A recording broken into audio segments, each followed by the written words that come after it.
Bonjour et bienvenue sur le podcast Toi dans l'univers, le podcast de travail sur soi. Je suis Sandrine et j'aurai l'honneur de présenter cette émission une fois par semaine. Avec des exercices simples à mettre en pratique, mais aussi des sujets variés sur les expériences que j'aurais pu faire au cours de mon évolution, prenez le temps de les écouter. J'espère qu'ils vous plairont. En tout cas, je vous souhaite une très bonne écoute et merci. Bonne journée. Hello, bonjour à tous. J'espère que vous avez passé un bon week-end. Le sujet du podcast d'aujourd'hui est la respiration. Nous allons d'abord parler du sujet et je vais vous proposer après 3 ou 4 exercices qui vous permettra de mettre en pratique dans votre quotidien. Tout d'abord, ce qu'il faut savoir, c'est qu'au niveau de la respiration, selon des articles que j'ai pu lire, nous utilisons que 1/4 de la possibilité que nous avons à respirer. Notre vie est tellement rapide, speed, qu'en fait on ne prend pas le temps de conscientiser notre respiration et c'est devenu un automatisme. Pour beaucoup d'exercices, on se retrouve vite à court d'air. On s'étouffe, on prend des points de côté parce qu'on ne sait plus respirer correctement. Je sais que dans la méditation, la visualisation, les exercices de respiration sont très importants, mais aussi dans notre vie de tous les jours.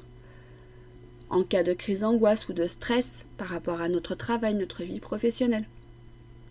Mais aussi, tout simplement, quand on se promène dans la nature pour nous permettre de se relaxer, de relâcher, d'avoir un temps pour dire « Allez, stop, je me pose, je me calme » et ça permet en fait de se déconnecter de notre vie de Speedy Gonzales, j'adore cette expression, et de retrouver le calme et de se retrouver vraiment sur l'instant présent. Passé un moment, je ne le faisais pas. J'étais très speed, j'étais tout le temps à courir pour les enfants, pour mon mari, pour s'occuper de la maison, de l'école, des devoirs, bref, une vie de maman à la maison, très chargée, et je prenais pas de temps pour moi.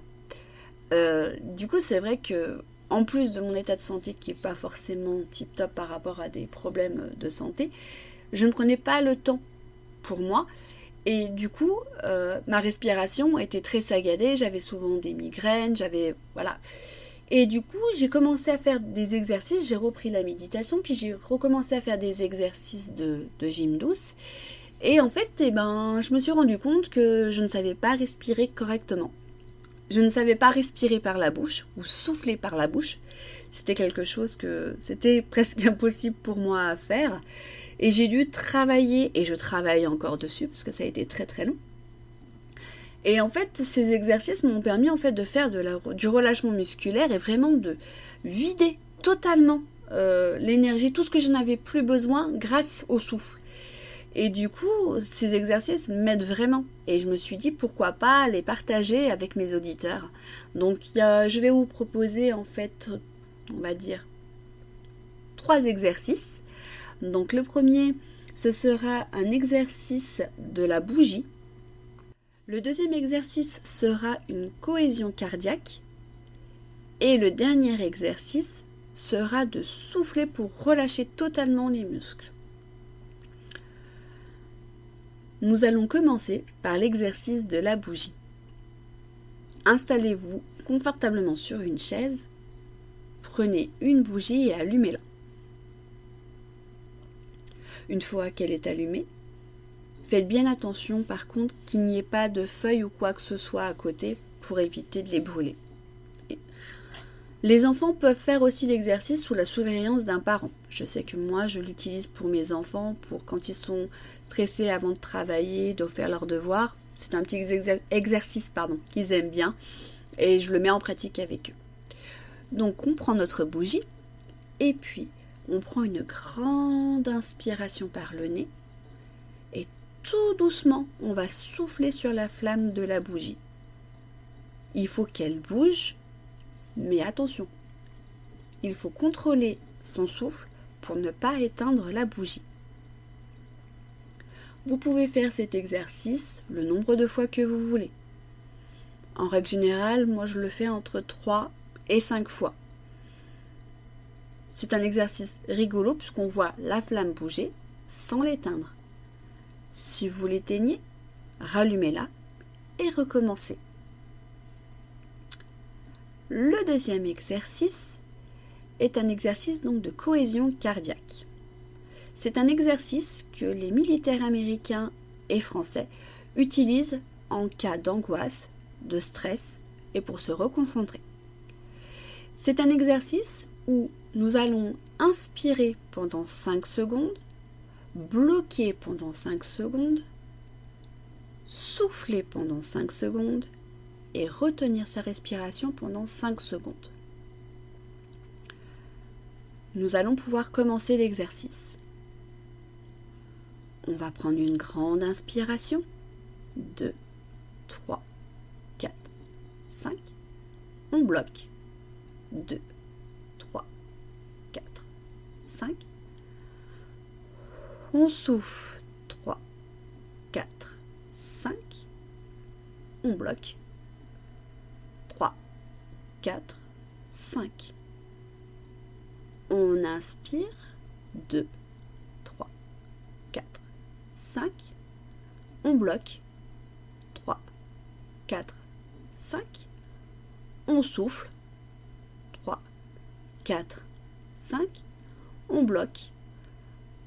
3, 4, 5. C'est très bien.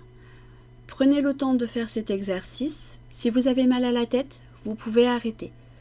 Faites cet exercice quand vous sentez le besoin de souffler, de revenir à vous en cas de crise d'angoisse, de panique ou même juste d'inquiétude. Vous pouvez le faire 1 ou 2 fois et ça vous permet de souffler et de revenir à vous. Le dernier petit exercice à faire, c'est un exercice que j'utilise pour faire la décontraction musculaire. Alors cet exercice, vous pouvez vous mettre debout. Vous pouvez fermer les yeux si vous le désirez, mais vous n'êtes pas obligé.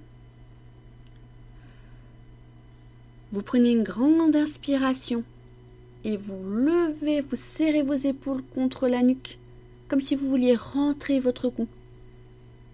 Et d'un coup, vous soufflez très fort et vous relâchez les épaules. Je vais vous le montrer. On inspire, on bloque les épaules et on ressouffle pour tout détendre les épaules. On inspire en montant les épaules. On bloque. On relâche les épaules. Ça permet à la nuque et aux épaules de se détendre.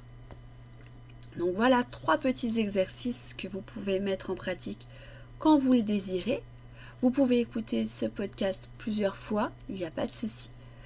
J'espère que ça pourra vous aider. N'hésitez pas si vous avez des petits commentaires à me les mettre en bas, ce sera très très gentil.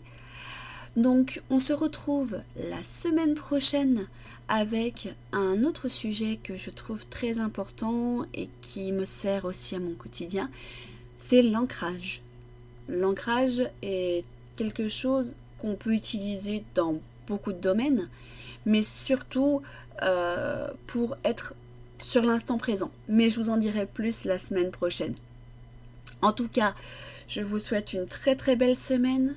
Prenez soin de vous. Faites attention à vous. Écoutez-vous, surtout. Et je vous dis à la semaine prochaine. Bye bye les amis, merci de votre écoute.